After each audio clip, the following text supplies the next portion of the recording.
Okay, can everyone see my screen? Yes. Yes. Yes. Okay, thank you. So today I'll be giving all of you a brief primer on how to set up R and R Studio, what R and R Studio is, and what the structure of the programming language R is. I won't be going into too much details on how to actually do your task one and other tasks, but I will give you some primers on like what to look for and how to search on your own, like what exactly you need to do to complete your tasks. Okay, so let's get started. So is R stands for both the programming language that you'll be using and the interpreter or the command line terminal that works on top of this. So despite R seeming like a fairly new language, it's almost 30 years old at this point. It was created by a couple of statisticians from University of Auckland, Ross Ihaka and Robert Gentleman. And what they wanted to do was create a scripting language purely for data analysis and graphics and text mining, and essentially getting data from like streaming or online sources and then processing it on the fly and uh, create and process data from that data. So like I said, R refers to both the language and the software. And also very importantly, R is fully FOSS. So it is fully free and open source software for everyone to use. All its packages for various kinds of like various detailed tasks, various detailed fields are always all free for use, whether you're using it for biology or astronomy or geography or geology or whatever purpose you're using it for. It's all free and open source, all the libraries. And the IDE for R, like the integrated development environment for R, is called R Studio, though they are going to be changing the name very soon to, I think, called POSIX from next month or so, but the basic product will remain the same, only the name R Studio changes.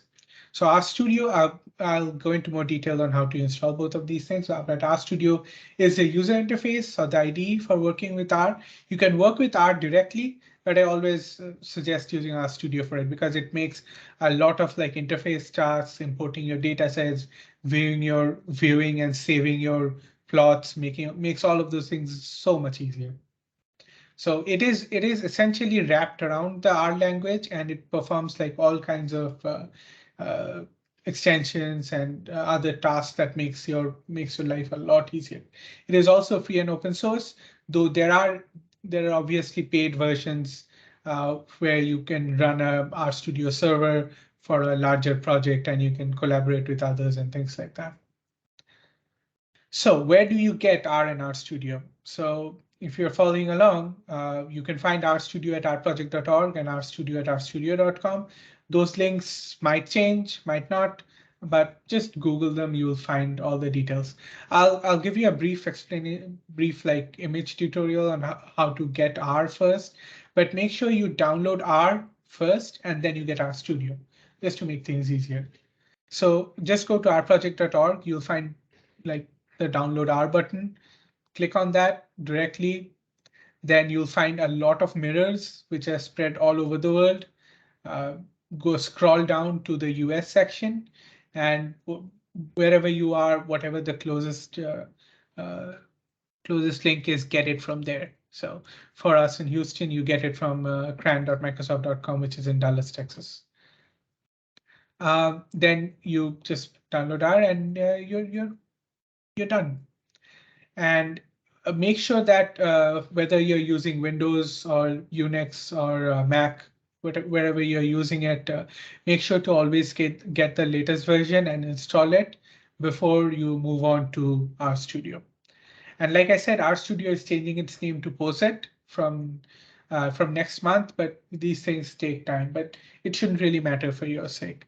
So go to the RStudio website, click on downloads, get the RStudio desktop free version, Don't get the RStudio server version because it can sometimes mess up your like where you're saving your data and like loading your data back up because it sometimes saves it in weird positions. And just rely on RStudio Desktop for now if you haven't used it before. So why do we use R for our project? So for our data science tasks. So R relies on a lot of on like textual analysis, textual written commands, rather than like point and click, which you would do in a traditional spreadsheet tool like Excel or Google spreadsheet or anything like that. So that makes it much better for scientific tasks, for like business tasks, where you rely on exact reproducibility, where the task that you're doing, where whatever analysis that you're doing must be repeatable by multiple people or must be deployable so that like whenever and wherever you run the tasks always give you the same kind of outputs despite whatever data set that you're using.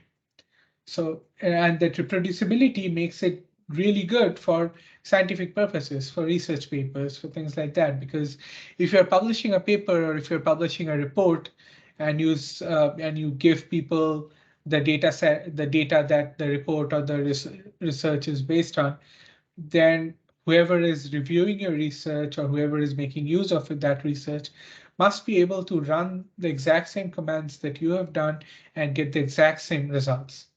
So for that, something like R is very useful because it does not require like the kind of platform specification that something like Python would require, for example. R does not require any of that. R is fairly easy to deploy and run, especially if you are relying on like third-party packages like tidyverse or things like that. And also a major plus point for R, and to some extent like other data science focused languages like Python as well, and MATLAB and some parts of Java, is that it is heavily interdisciplinary, it's heavily extensible. There are multiple packages, like there are hundreds upon hundreds of packages at CRAN, which is the Comprehensive R Archive network, for all kinds of disciplines and all kinds of research fields. Like I said before, like you will find hundreds of packages for like various kinds of biological subfields, for astronomical subfields, for geographical subfields, for essentially for anything that you're looking for, you will find like packages based on that. And packages are fairly easy to deploy as well. You can write your own packages. I've written my own packages and deployed them, which makes it very useful. Now, R is also it is a data processing language, right? So it works for various kinds of large data sets of like multiple dimensions, multiple shapes and sizes. And you no matter what the schema of the data is, you can create lots of like very powerful graphics out of R.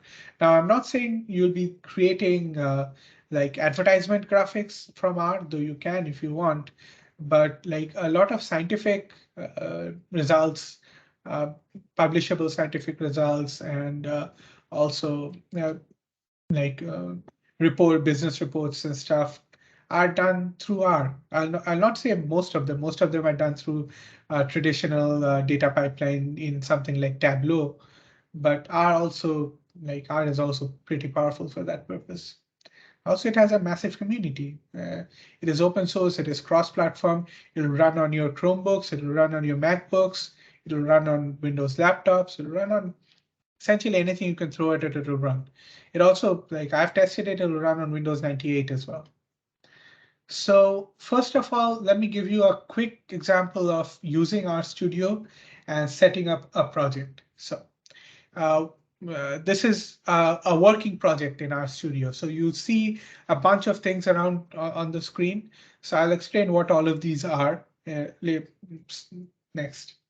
So first things first, you go to new project, then you create a new directory, then you create a new project, and you see something like this, a blank screen like this.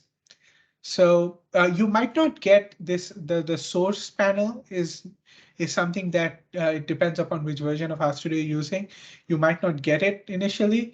If you don't have like the source panel, then what you would need to do is, say, for example, you don't have this source panel, then you go to File, and you go to New File, and then you click on R script.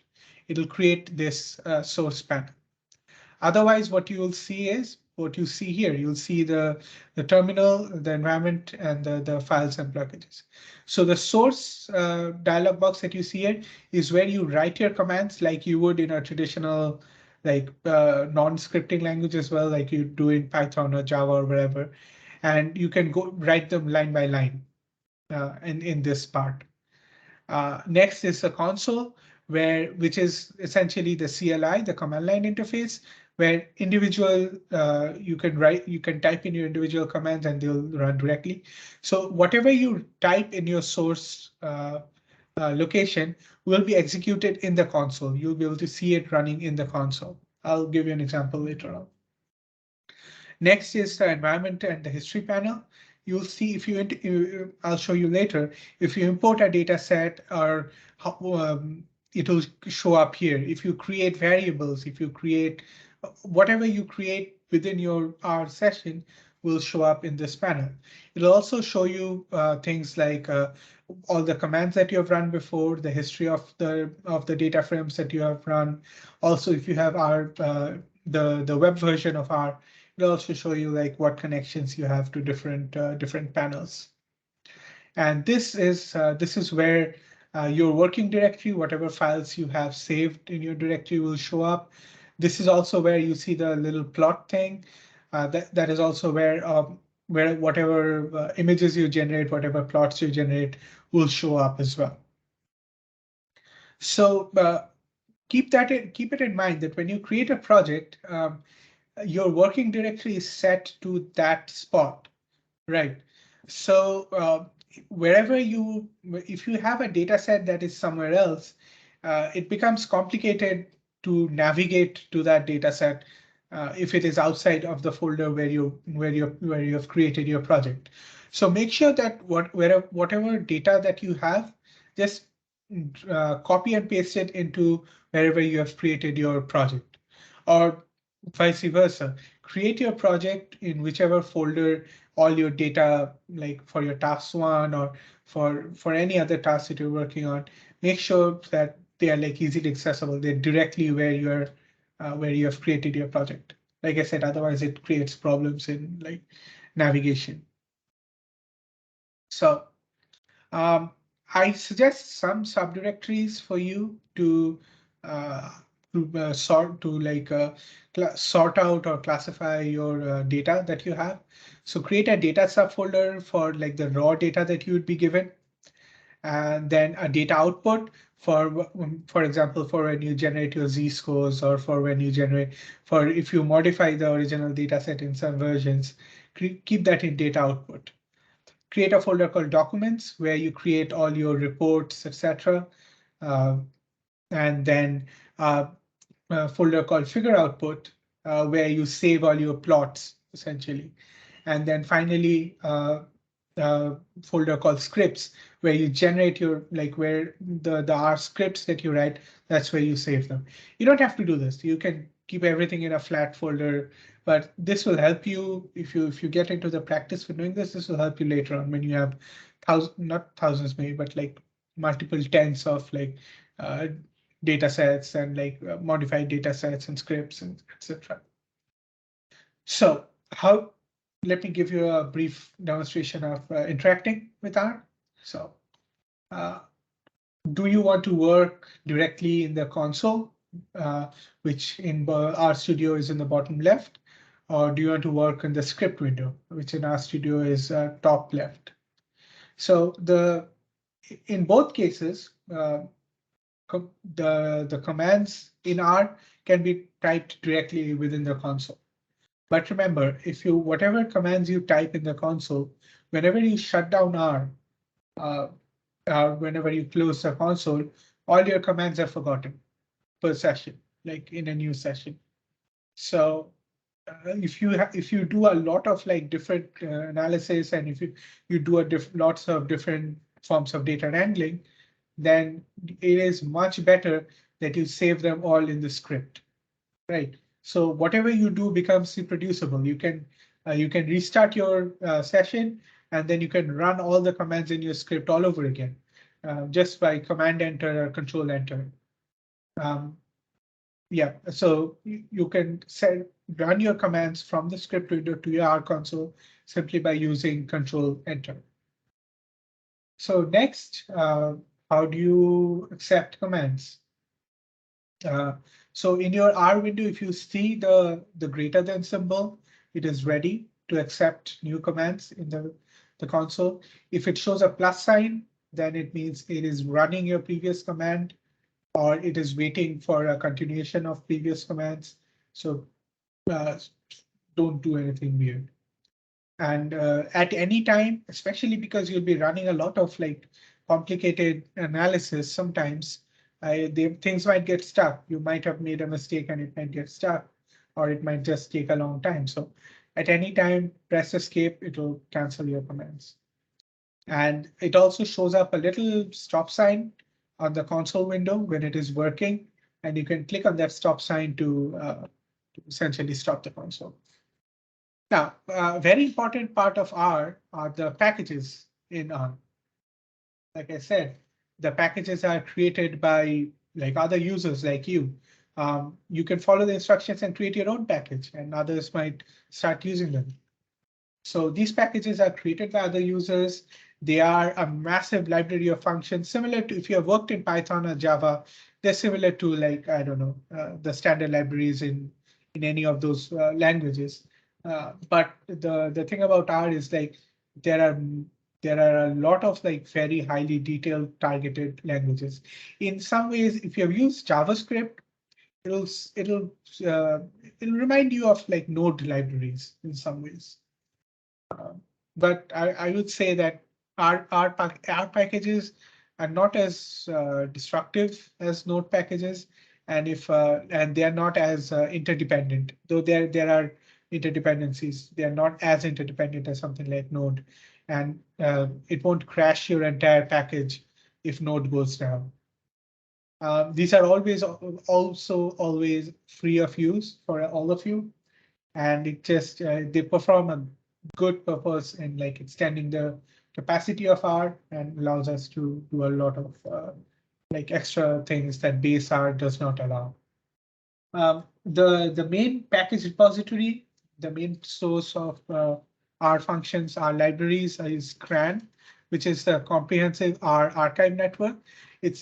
CRAN is pretty old. It came out in 96, 97, something like that, and it has been working all the way since then. But CRAN, it does not always have to be on CRAN. You can directly import packages from GitHub, and it works the same way as something like importing it from from CRAN. So you can see here, let's see if I can zoom in.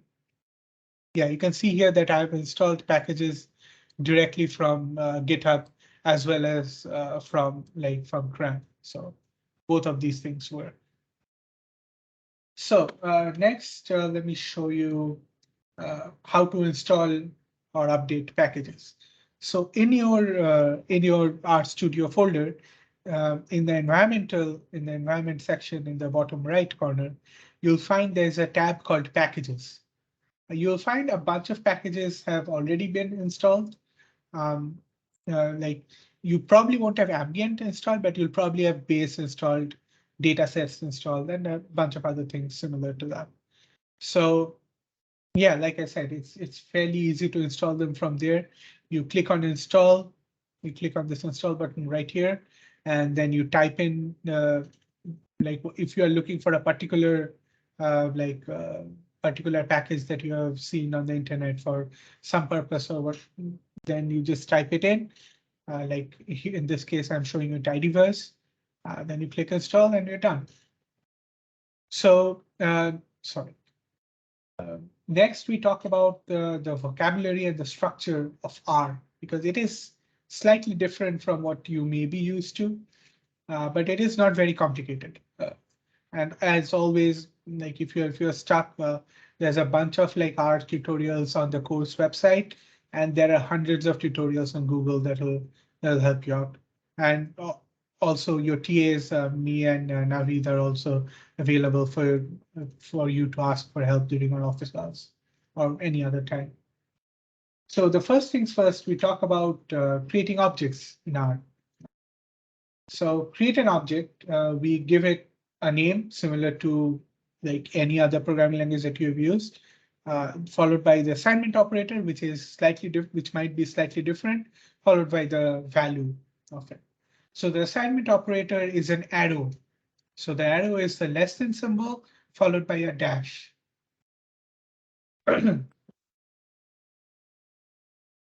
Apologies. So like you said, X arrow 3 assigns the value of 3 to X. You can also use the equals symbol, but in general, it is not required and it is not recommended for you to use equals because equals sometimes serves multiple purposes, especially when you're assigning like data within a function. So I always recommend that you use the arrow. And the quick way of inputting an arrow in R is simply Alt plus dash or Alt plus minus or Command minus or Command dash on Mac. So that will directly enter the arrow symbol. And if you're typing on like keyboards, it becomes very natural for you to use Alt dash or Command dash instead of equals. So objects can be given any name, obviously. I always recommend give very explicit names. Don't make them too long, but make them explicit. So don't like fill your entire script with like I, J, K or X, Y, Z, because that just makes it difficult later on for you to understand, okay, which variable is doing what. Right. All of the IDs all have code completion, so you don't have to worry about like laboriously typing in large variable names. R will like intelligently assign the correct variable name all the time. So just use explicit names for your sake, for our sake, for future use sake. Also, your variable names cannot start with a number. They can end with a number, but it cannot start with a number. And always be very careful that R is case sensitive. So capital letters confuse R. So the usual convention is everything is small. If you're using camel case, then if you're using large variable names, then the second word within the variable might start with a capital letter.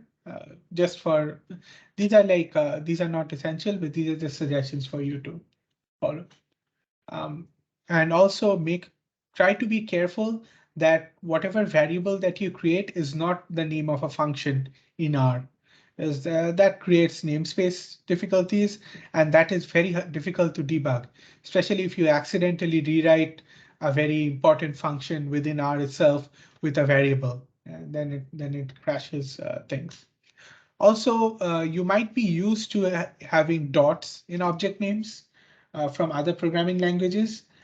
Don't do that in R because it has a different meaning in R. It essentially tells you like subfields within R. So don't use dots within object names. And yeah, like I said, no matter whatever style you choose for writing your code, just be consistent and use that same thing. There are lots of style guides available online. You don't need to do this for like small tasks like your problem set one, but it is always good to get into good habits early. So next we talk about, oh, sorry, yeah, what I say objects are variables in case it wasn't obvious already. So next let's talk about functions in R. So R is not an object-oriented language. It is a functional programming language, right? So functions are essentially the scripts that you write, but bundled together. So they become predefined objects, predefined sets of instructions. Whatever functions you create can be called directly by writing them into the console. So a very like the most basic example of an R function is sum, right? You sum 3 and 4, it gives you the sum. And 3 and 4 here are the arguments of the function, uh, so which you pass into the function directly. So arguments, if you don't specify your arguments, they usually take on default values, especially for the default packages that come with R or from like the common packages that are available. They in general, they take on default values. You can specify a value instead of the default value, but yeah, you don't always need to. But if you create your own function, make sure that you deal with things like that. So yeah, if you go to the documentation for sum, it will tell you like what all are like required variables, what all are the default variables, what what do you need to submit, things like that. So for example, if you see this na.rm equals to false in this sum that you do that I showed you here, if sum 3, 4, if you are summing an entire say table of values and some of those values were NAs, that is like null values, then if you don't specify, then it will fail. It will show you like if you do sum of 3, 4 and null, then the result will be null. So if you specify here equals how do you deal with null values, then it will avoid null values and it will sum everything else in that. So the most common data type in R is a vector. So vectors are sequences of elements of the same type. This is very important that they are of the same type, right? This is not Python. Be very careful that you do this. The type of the vector once you've created it determines what kind of analysis pipelines you can run on top of it. And you can assign like the assignment of values to vectors is done with the C function. So you do C within brackets and you put in a bunch of values. It creates a vector. There are multiple types of vectors, like depending on what you have inserted into them. There are characters, numerics or doubles, logical values or booleans, integers, which is fairly obvious, complex values, and then finally raw values, which are essentially all of the above. It doesn't matter what's in there. Oh, and character in this case is similar to string. So character does not mean one character. So once there are also like other types of data structures, lists, matrices, data frames, factors, arrays. Data frames are important because I'll show you once you import your data set into RStudio, it creates a data frame. So how do you get that data set in R? Well, there are lots of ways of doing it. So you can create it manually using data.frame. You can use the tibble function in tidyverse. Tibbles are a whole larger context that I won't get into here, but you can look it up on your own time. You can import it directly from a file. There are lots of functions for doing it. You can directly import Google Sheets. You can directly import things from a database, like from MySQL using the R-MySQL package. There's also R PostgreSQL packages. You can read in tabular data, CSV data from using read.table or read.csv. There are multiple packages to do all of this. Also, you can get streaming data directly from the web uh, just by scraping HTML websites or like accessing it through an API. Like the Twitter API is called Twitter. I'm not 100% sure if Twitter is still up or not, but you can Google and you can find it out.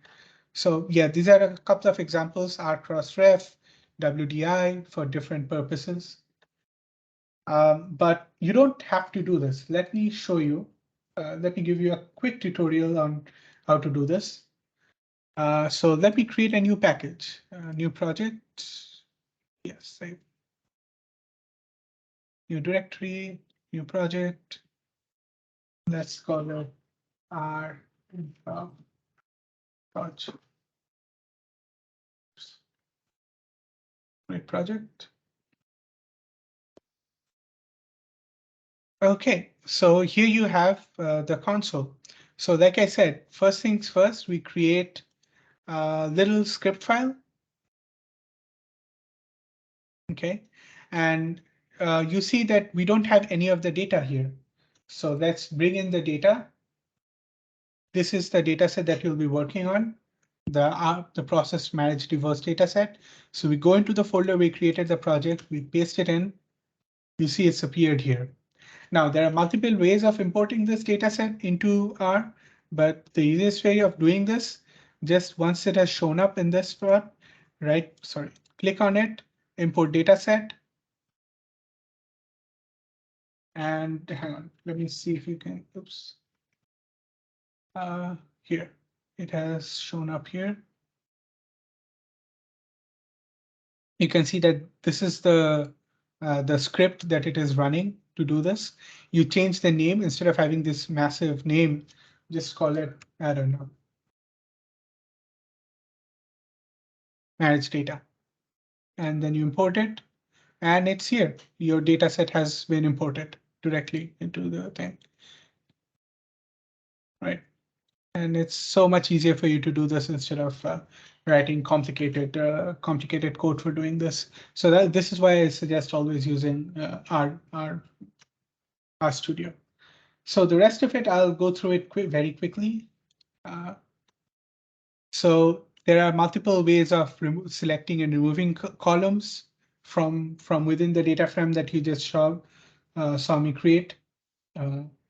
You can run the indices, like negative indices usually go from all the way to from the right backwards, similar to Python, and positive integers go from left to forwards.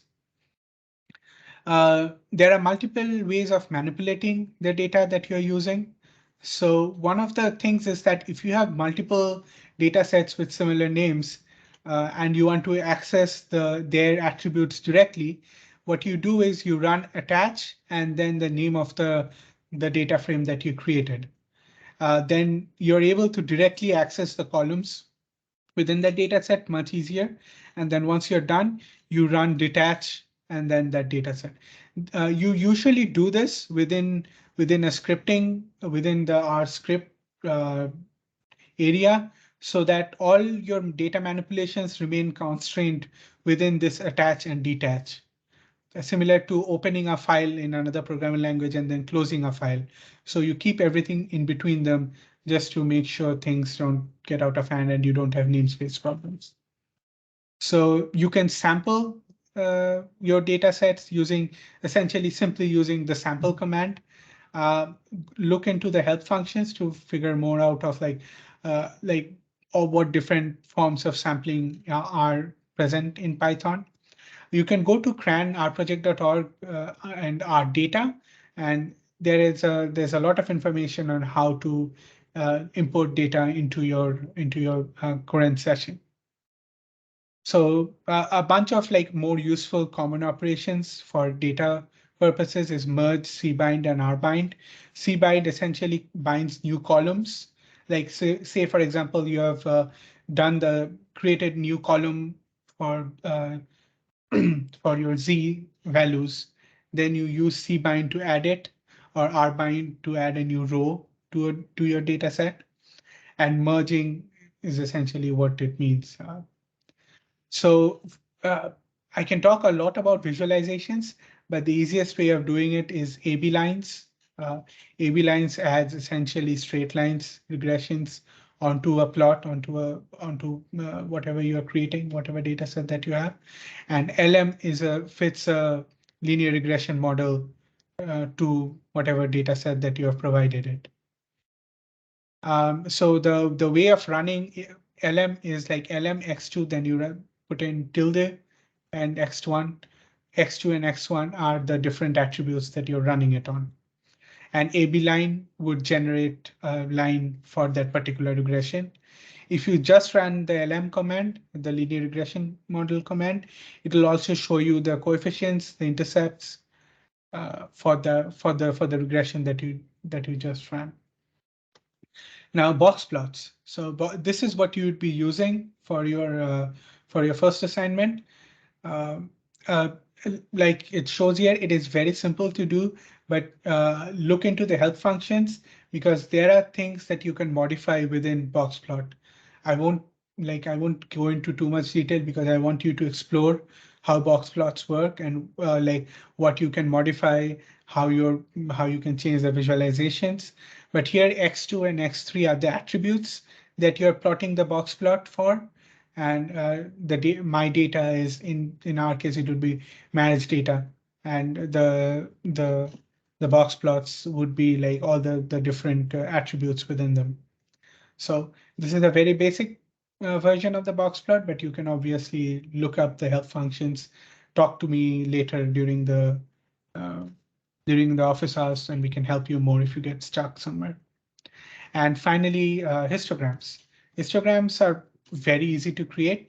In this case, what we do first is instead of using our data set, we generate a random sample, a normalized random sample of 1000 values with a mean of 0 and a standard deviation of 1. And then you create a histogram of it. You can see that this is a fairly normal distribution, but this is the standard histogram.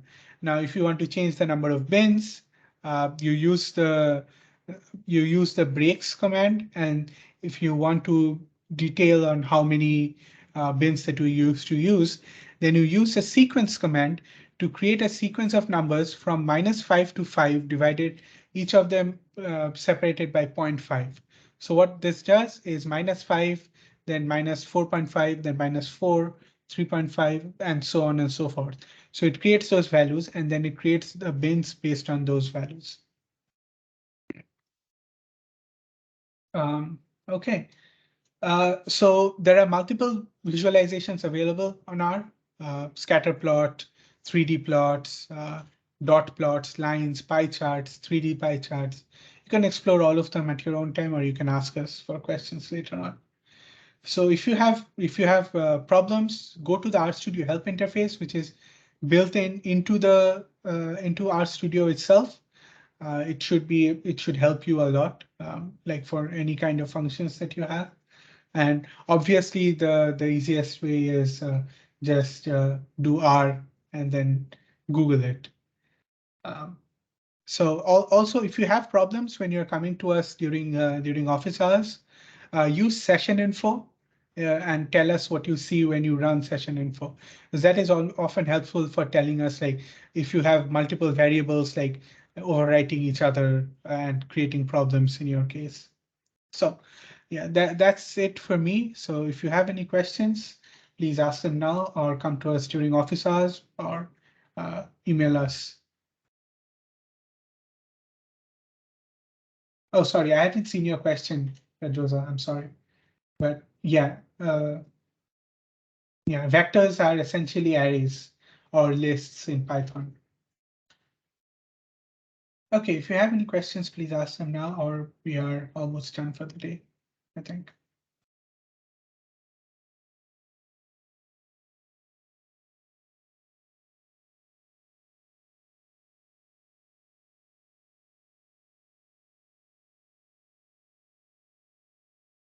OK, if we